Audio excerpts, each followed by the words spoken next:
Hi friends, எல்லாரும் எப்படி இருக்கீங்க? நல்லா இருக்கீங்கன்னு நம்புறேன். நான் இன்னைக்கு என்ன பண்ணுறேன்னு பார்க்குறீங்களா? என்னடா வெங்காயத்தை எடுத்து வச்சுட்டு கண்ணில் தண்ணி விட்டுட்டு கதறிட்டு தொளிச்சிட்டு இருக்கிறாளேன்னு தானே பார்க்குறீங்க. இந்த மாதிரி நான் டெய்லி வெங்காயம் கட் பண்ணுற போது அழுதுகிட்டே இருக்கிறேன்னு சொல்லிட்டு எங்கள் மாமா அமேசானில் ஒரு ப்ராடக்ட் போட்டிருக்காரு. அது என்னன்னு பார்க்கலாம் வாங்க. அதில் ஒன்று தான் இது. அது எடுத்து என்ன பண்ணுறதுன்னு தெரியாமல் நானும் பட்டனை அந்த இந்தலையும் அமுத்தி பார்த்தேன். அதுக்கப்புறம் உள்ளே இருந்து ஒன்று எடுத்தோம். அது வந்து பிளாக் கலரில் கண்ணாடியில் இருந்துச்சு. அழகாக இருந்துச்சு, பார்க்குறக்கு அழகாக இருக்குது. நான் இப்போ தான் அதை ஃபஸ்ட் டைம் பார்க்குறேன். நீங்கள் பார்த்துருப்பீங்க, ஆனால் எனக்கு இது புதுசு. உள்ள எப்படி இருக்குன்னு ஓப்பன் பண்ணலாமா? டன் டடாய். உள்ள 2 பிளேட் இருக்குது. இது எதுக்குன்னு தெரியல. அடுத்தது இன்னொரு பிளேட் இருக்குது. இதுவும் எதுக்குன்னு தெரியல. போட்டு ட்ரை பண்ணுவோம். வெங்காயம் கட் பண்ணுறதுக்கு தான் சொல்லியிருக்காங்க. நம்ம இப்போதைக்கு ஒரு பிளேடை போட்டு நம்ம வெங்காயத்தை எடுத்து உள்ளே போட்டு கட் பண்ணி பார்ப்போம் ஃப்ரெண்ட்ஸ். எப்படின்னு ட்ரை பண்ணி பார்ப்போம் முதல்ல. நானும் வச்சு வச்சு பார்க்குறேன். அது கப்பறக்கா கமந்துக்கிட்டு இருக்குது.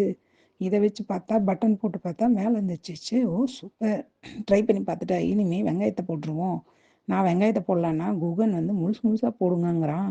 முழுசாக போட்டால் பிளேடு கட் ஆகாதுடான்னு சொன்னால் கேட்கவே மாட்டேங்கிட்டான். முழுசாக போடுங்கன்னா சரி, பயவுள்ள ஆசையை ஏன் கெடுப்பானே அப்படின்ட்டு முழு வெங்காயத்தை 2 வெங்காயத்தை அப்படியே தொளிச்சு உள்ளே போட்டுட்டேன். உள்ளே போட்டு ஆன் பண்ணி அமுத்துனா அது அப்படியே நிற்கிது ஸ்டக்காகி. சொன்னால் கேட்குறியா தம்பி? அம்மா சொன்னால் கேட்கும் அப்படின்னு திட்டிகிட்டே எடுத்து திருப்பி அதை 2 4 கட் பண்ணி உள்ளே போட்டேன்.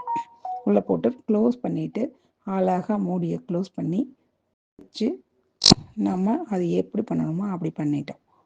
இப்போ பாருங்கள், அது ஆன் பண்ணிவிட்டு அழகாக போட்டு கடக்குன்னு எங்கள் மாமாவை போட்டு அடிக்கிற மாதிரியே அடிச்சுன்னா என்னடா மூஞ்சி இது?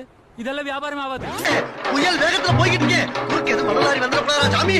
எடுத்து பாருங்க ஃப்ரெண்ட்ஸ், எவ்வளோ பொடி பொடியாக இருக்குது. இதை வச்சு நம்ம நாளைக்கு ஒரு தோசைக்கு அழகாக வெங்காயம் கட் பண்ணலாம். எப்படி இருக்குன்னு பாருங்கள். சூப்பராக இருக்குல்ல?